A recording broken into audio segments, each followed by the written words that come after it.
Mələkməyə vaxtınız xeyir olsun. Bir daha hamımızı salamlayırıq. Balxanı Vəhdət qrupu adından sizə təşəkkür edirik. Balxanada dükanlarda olan sədaqə qutularından çıxan puldan 610 manatlıq produktə vermişik. Ətlərimiz qurbanlıq ətləridir. Bizim Balxanada yaşayan cəmaat qurban ətlərini kesilir, bizə verir ki, biz də produktun üstünə qoyub həmən ailələri çatdırırıq. Allah ruzunuzu versin, Allah ruzunuzu bol eləsin. Çox sağ olun, var olun, təşəkkür edirik.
Allah. Salamünaleyküm, hər vaxtınız xeyir olsun.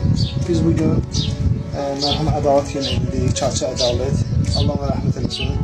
Bildiyiniz kimi, onun evinin tikilişinə, aksiyasına başlamışdır biz. Sağ olsun, bizlərə insanlar, yaxşı insanlar kömək gəlirlər, özləri də kömək gəlirlər, pul qoyublar, pensiyadan uşaqların pulundan. Bütün işlər görülür, əksəriyyət işlər görülür. Əldə olan puldan, qalan puldan. Bir də ki, özlərinin əlavə etdiyi puldan pol taxtaları alınıb. İnşallah Musa qardaşımız sağ olsun, Allah kömək olsun. Münasib qiymətə yavaş-yavaş bu işləri də görür. İnşallah yəqin ki, 2-3 günə evin polu da hazır olar, dökəməsi də hazır olur inşallah. Allah köməyiniz olsun, sizlərin yardımı sayəsində olublar hamısı. Sağ olun, var olun. İş qabiliyyəti yox, xəstəliklər olur da xəstəliklər özü də yıxılıb dizini əzir, vəziyyətləri çətin. Kimi biz olur küçələrdə.